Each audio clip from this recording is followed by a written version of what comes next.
Hey guys, spoilers for Ahsoka if you haven't seen episode 4. So we saw Anakin Skywalker in the world between worlds when Ahsoka got catapulted into the realm. However she did, either he pulled her out, Morai, the daughter, or whatever it might be. Maybe she's, got powers of her own now. So what I think, and the internet is going absolutely insane, but a lot of the things they're talking about that I noticed in my live stream, as well as online and Twitter and all this, is in regards to his lightsaber that's hanging off of his belt. Now, a lot of people are saying this is Vader's or this is, Anakin's from Mustafar where it's all burnt and charred. No, this is full-on Anakin Skywalker's lightsaber. I have my master replica's one-of-one replica, and I will show you that right now. Okay, so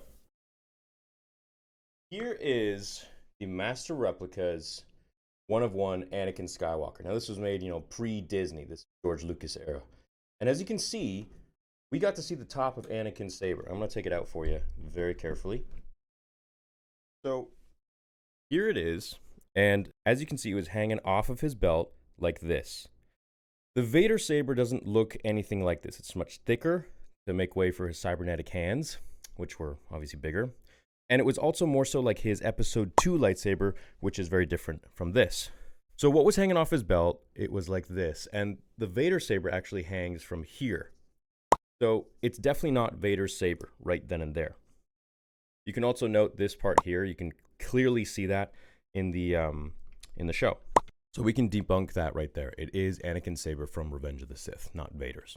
He's not glowing. That's another thing I see people talk about. Why isn't he glowing? Either it's not really him, it's not Anakin. This could be the son. It could be, how the son of Mortis, he also, I think, showed up as Qui-Gon Jinn to Obi-Wan. I don't think that was really Qui-Gon Jinn. And I don't think, obviously, as we know, that wasn't Anakin's mom, Shmi, who showed up to Anakin. It was the son. The son rules on deception. He is the dark side. He deceives.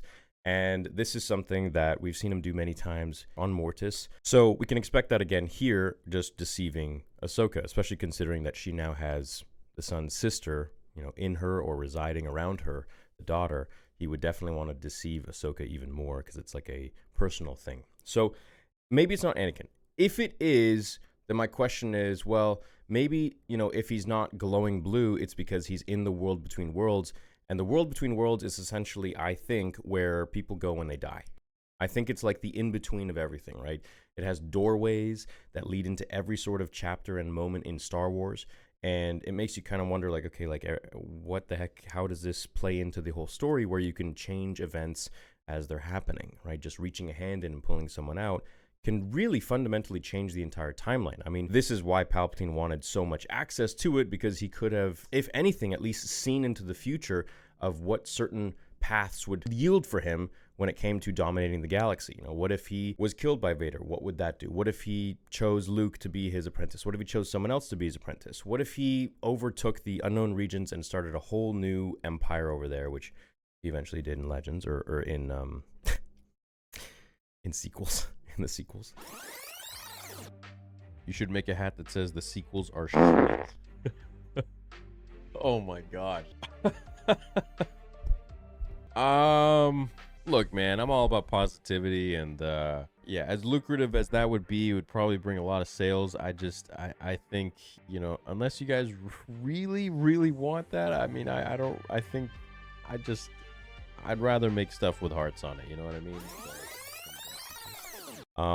Yeah, so either it's not Anakin, or if it is, this is the world between worlds, so this is where they come to die. So this is like their living world, and when they come out of it, then they're glowing. So I would imagine, like Ahsoka would be glowing in this world if she were alive. But then again, we saw Ezra, he wasn't glowing. So I personally think that it's deception. I think the son of Mortis is playing games on Ahsoka, and we'll eventually see that at the end, that he turns into the son of Mortis, and it's going to be a way bigger villain than Thrawn or anyone else, because this is now like a dark side god that's playing with literally everything, and perhaps he's like trapped in here and he can't get out.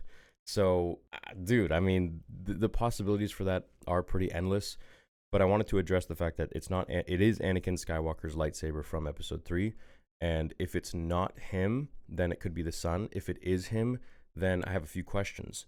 Why does he have his mechanical hand? You know, he shouldn't have his glove on his right hand. He is going to be normal again. And he didn't have his glove in Return of the Jedi. He had a light side robe.